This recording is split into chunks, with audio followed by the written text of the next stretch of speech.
What a very pleasant journey.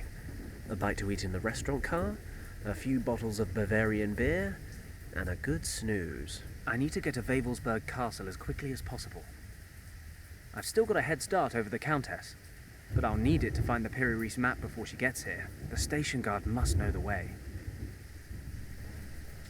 Good evening. Excuse me. Good evening, sir. What brings you here so late in the day?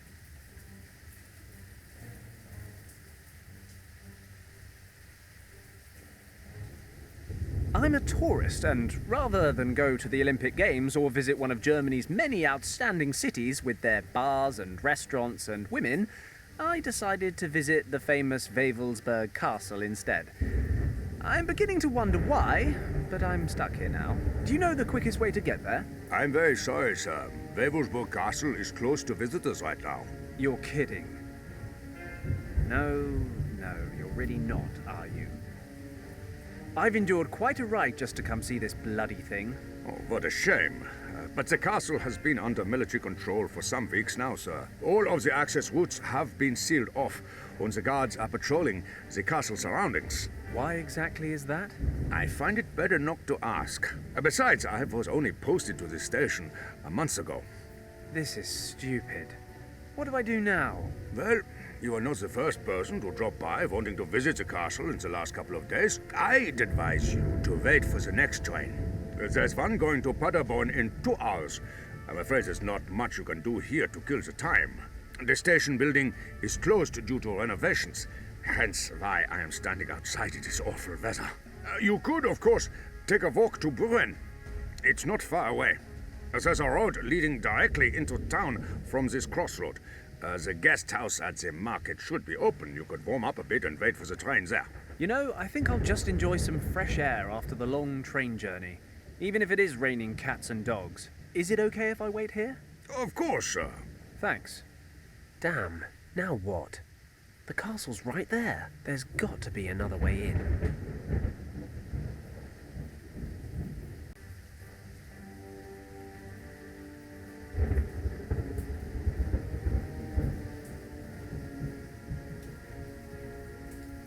An old carriage, sitting on the siding.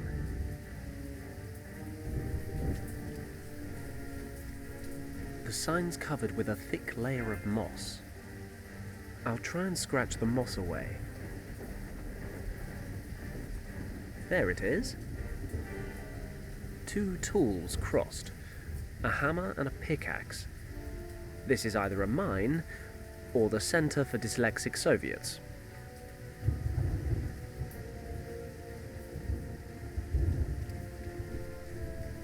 Some facts on local history. According to this, the castle was built in the 11th century. The text refers to many renovations and extensions, as well as changes in ownership. Hang on a minute. This could be interesting. The mountain under the castle has an old tunnel system. Ore was mined there from the 18th century onwards. The lords of the castle used the passages of the mines as a hiding place or escape route during times of siege. However, the tunnels were closed down just before the war. That means there was once a connection between the mine and the castle. Maybe it still exists.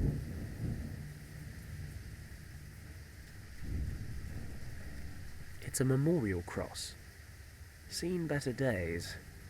There are some candles burning on the pedestal in front of it. There are 5 candles here. I'm sure nobody will mind if I take a candle with me.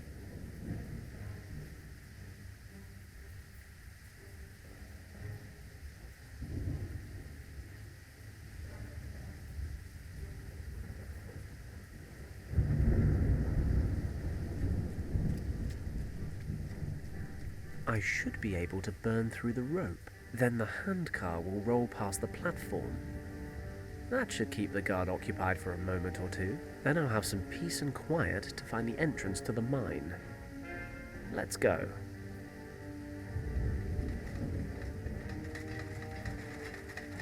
What the? Stop!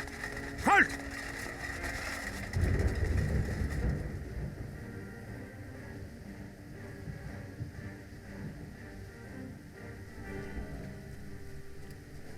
As long as no one complains, do what you like.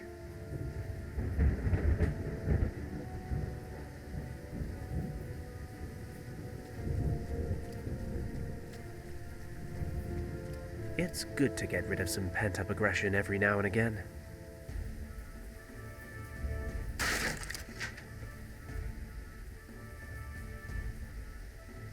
I'll put the candle in the lantern.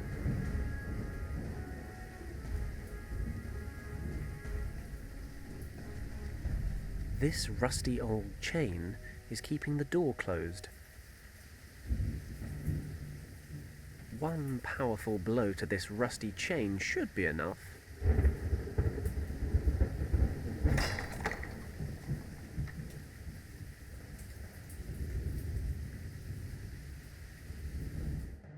Christ, it's a bloody maze down here. I've got no choice.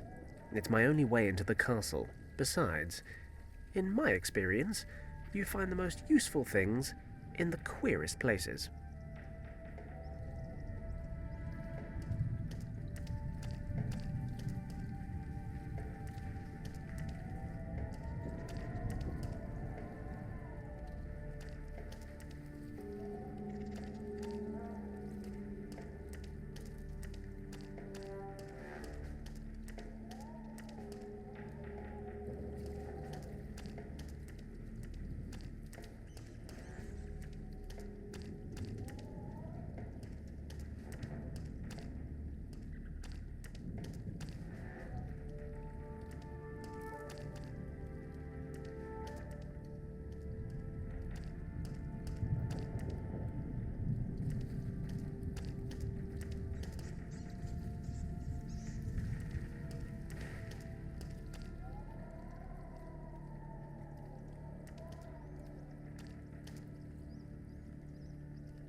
These steps are pretty steep. This must be the way up into the castle. That was easier than I expected. I hope I haven't overlooked anything useful in these passages. I think I've ended up in the castle. I never thought this would actually work. Lucky there's no one here. This is some kind of workshop. I suppose it'd be too much to ask to climb out of the mines and run straight into the map. Well, exploring never gets boring. That is what they say, isn't it?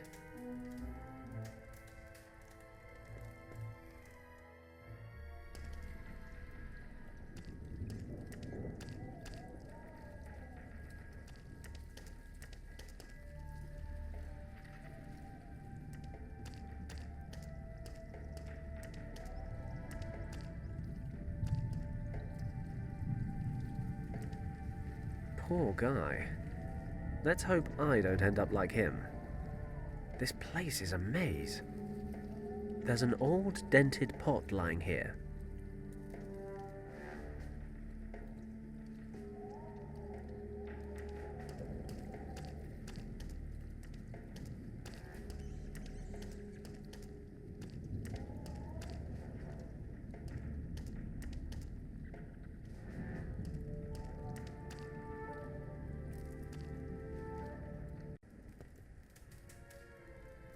A fire's burning. Very cozy.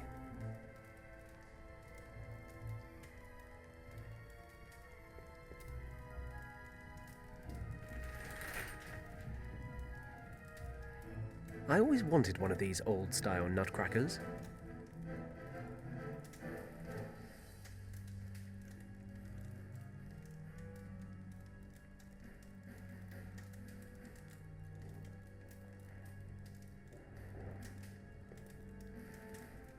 There's a hook here. Of course. I can just use the nutcracker to unscrew the hook. Why didn't I think of that before? I'll jam the hook into his mouth. and then unscrew it like a pair of pliers.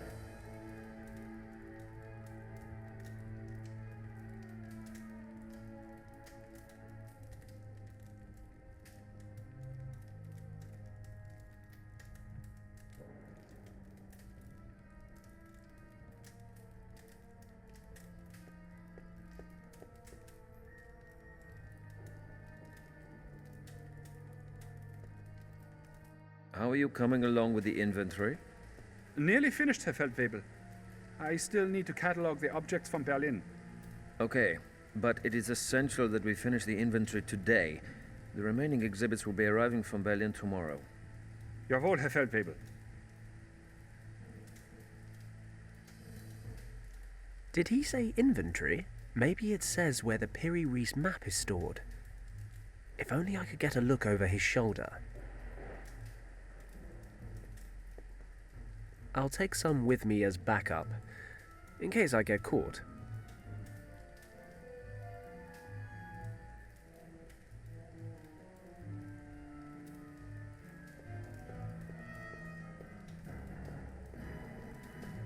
Well, it's not Argali, but it'll do.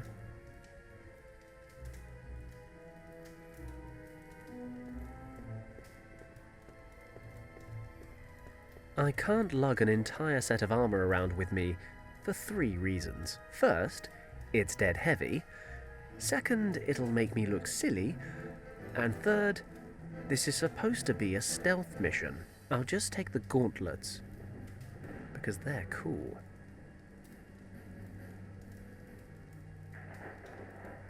Mirrors like that reflect light onto the desk they're positioned over. Not much use to him after sunset, but it might let me get a look at those documents if I wasn't so far away.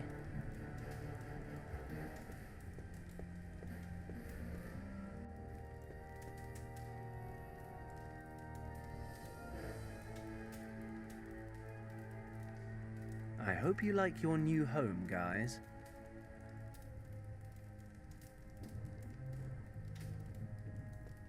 Sorry guys, but sacrifice is just an intrinsic part of war. That was quick. They've melted down like butter.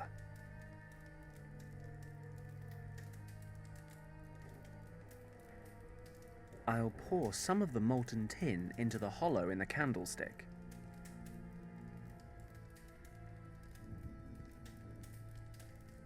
Don't ask me how I did it, but I've bored out the solidified tin. It's now a lovely round shape. Almost like a coin, you might say.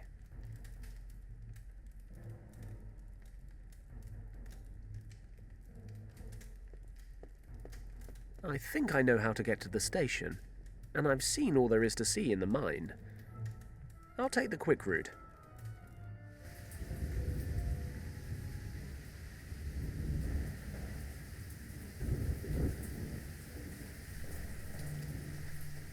I'll pour some water into the pot.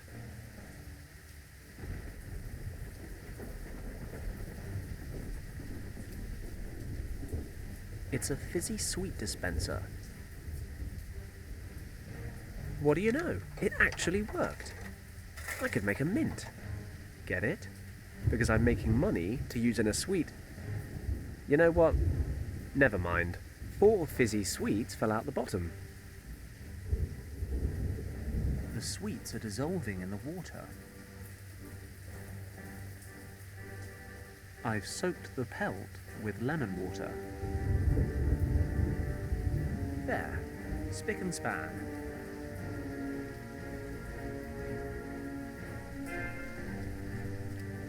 I think I know the route pretty well now. Nothing interesting left in the mine. I'll head straight up to the castle.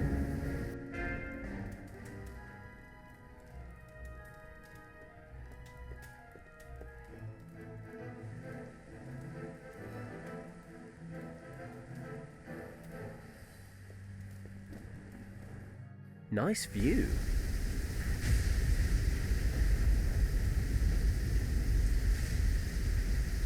A telescope mounted on the railing. I see trees. The telescope's pointing toward the forest, and I can't turn it. It seems to have rusted. The telescope's attached with a metal clamp. Maybe I can loosen it with the drill.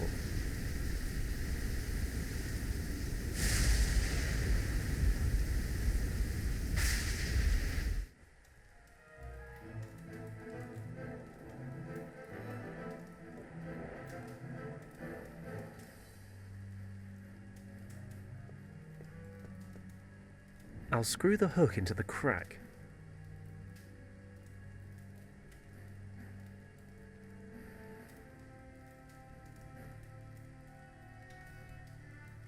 Okay, I'll hang the mirror up here.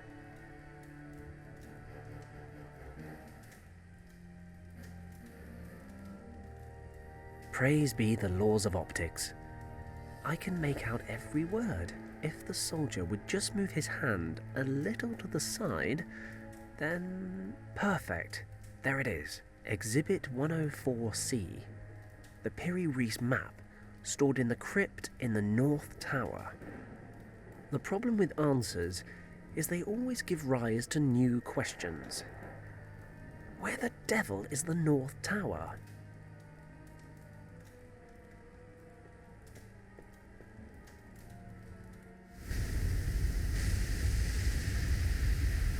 That's better. Now I can make out the individual buildings. The village church. Wait a moment. Churches always point west, don't they? With the altar in the east. The main entrance is facing away from me.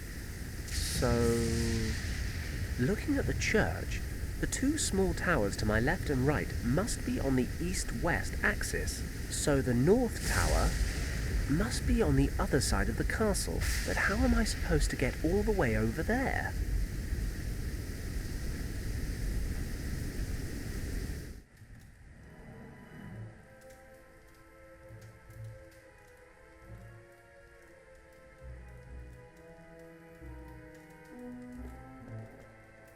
I'll take it down again. I'll unscrew the hook.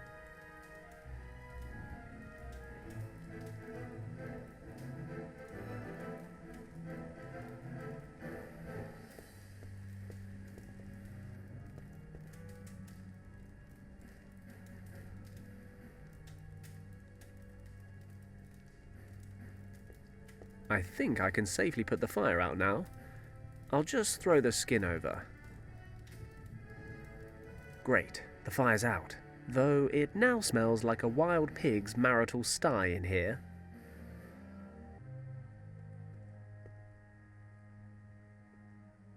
Now the fire's out, I can see the ladder rungs more clearly. They definitely lead up to the roof. The ladder rungs are still too hot to hold.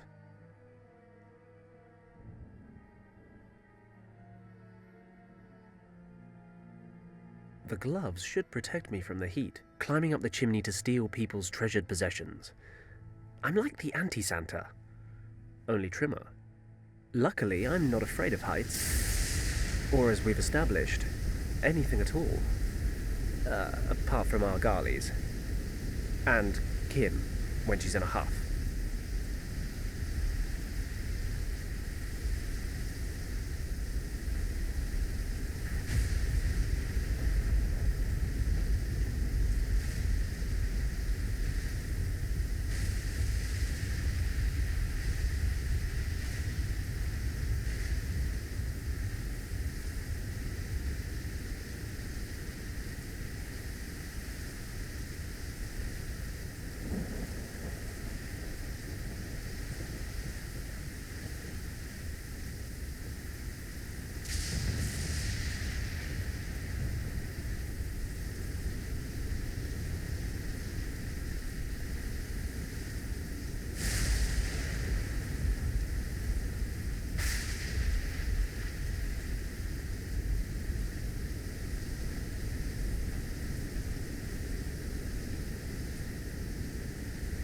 I'll try to get in through one of the windows.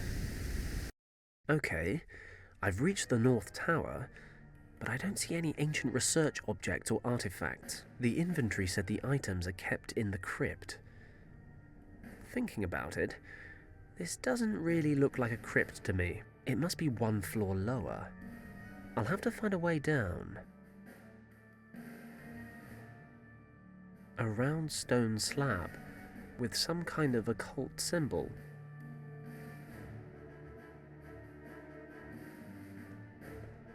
Let's attack this thing.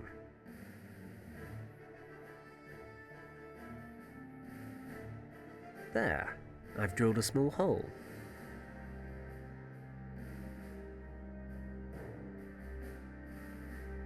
I've screwed the hook into the drill hole. It's lodged pretty tight.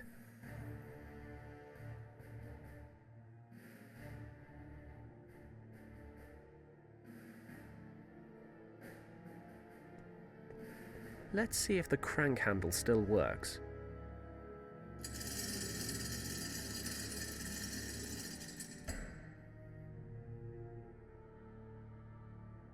It's damn heavy. I ought to use the crank if I want to get it back up. Fenton, you old dog, you've done it again. The chandelier's attached to the hook, which is screwed into the slab in the floor. When I turn the crank, the whole thing comes away. Shame there's nobody here to congratulate me. Ah, there's a cable here. Maybe I can climb down on it. Hopefully it'll take my weight. Looks like I'm in the right place, finally.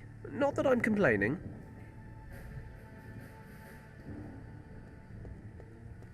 There's a sort of dossier on this podium. I'll just skim it quickly. It outlines the Tula Society's central objectives.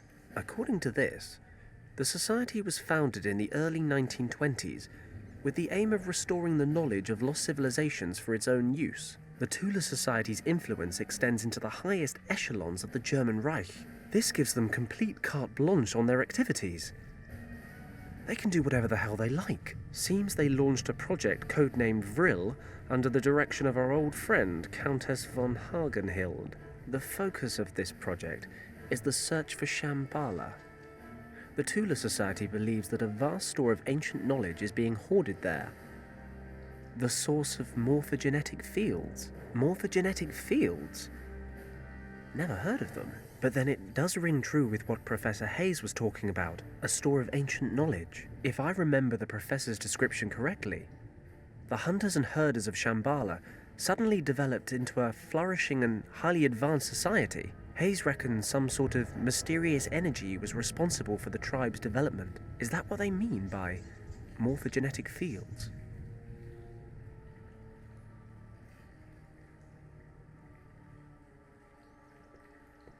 These documents contain the research results of a scientist by the name of Aldrich von Hagenhild. Must be some relative of the Countess. Von Hagenhild spent his time searching for the world soul. Christ, can't these people just use sensible names? The basis for von Hagenhild's research was the concept that for an organism to develop as it should, there must be some immaterial power steering it in the right direction. Basically, an invisible blueprint determining form and growth. So, why does a rabbit develop the way it does? And why does a pine tree become a pine tree? Who's the architect? What tells them to grow bark? Or fancy lady rabbits? Looks like these questions led von Hagenhild to believe there was some invisible, imperceptible field that controls the development of an organism. He called it morphogenetics. Von Hagenhild explains the holistic aspect of self-organizing systems with his theory of morphogenetic fields. Basically, the field stores forms or behavioral patterns that every member of a species draws from and adds to. This was his Western take on something the East had known for some time. In Far Eastern philosophy, people refer to his morphogenetic fields as the divine essence of nature, or as the soul. He thought he'd identified the soul. He didn't think the soul was a spiritual thing. He thought it was a fundamental principle of nature that had been warped and confused by religions the world over. He even thought he had proof. He refers to certain experiments he carried out. Ugh. This is a lot of information to take in. Von Hagenhild really believed that in these morphogenetic fields, he'd identified the soul, the central power behind all living things.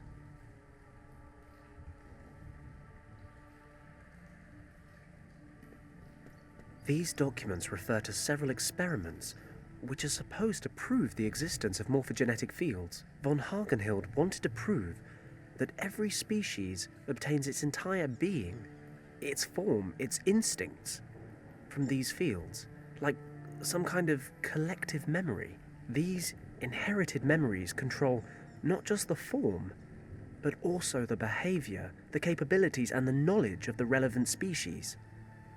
He called it a group soul. Experiment number 1.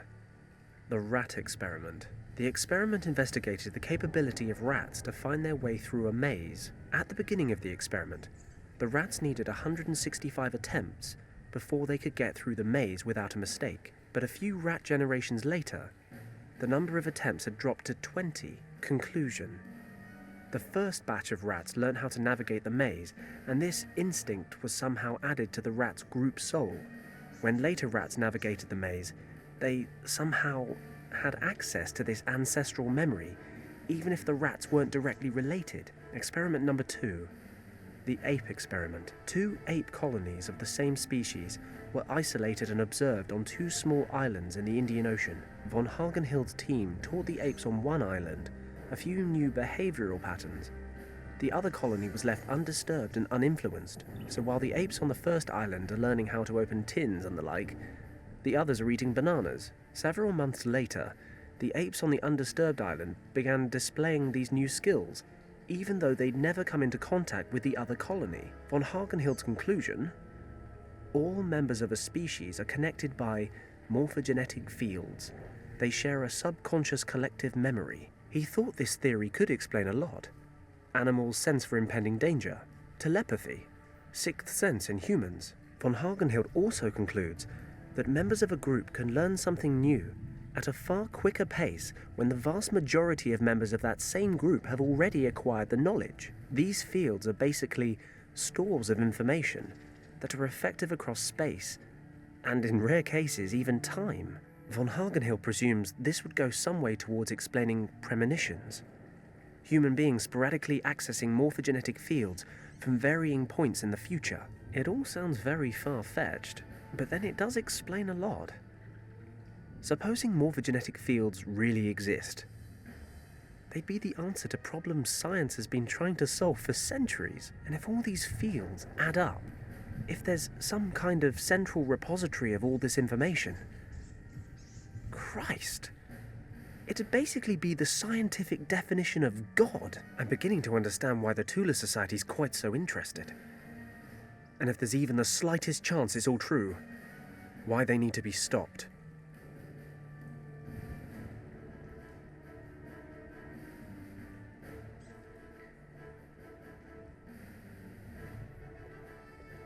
Is this the Piri Reis map?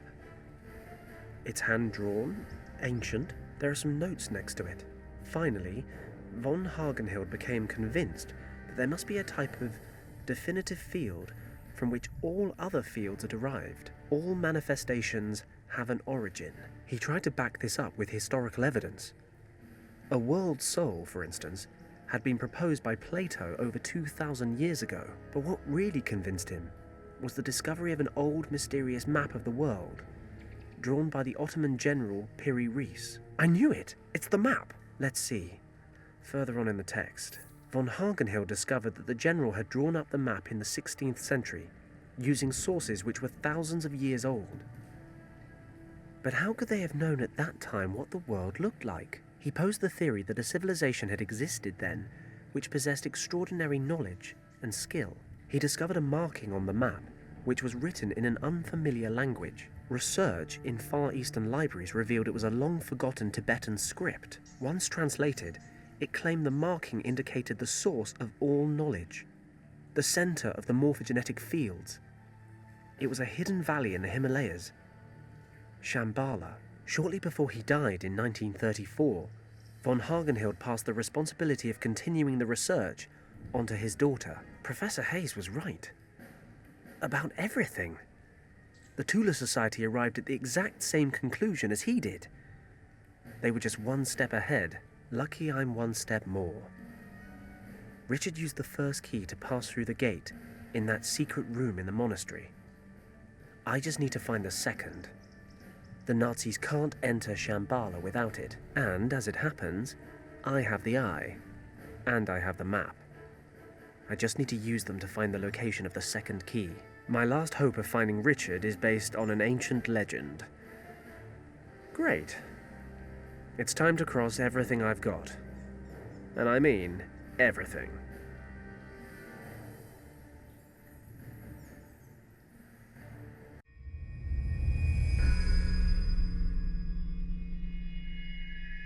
Fingers crossed.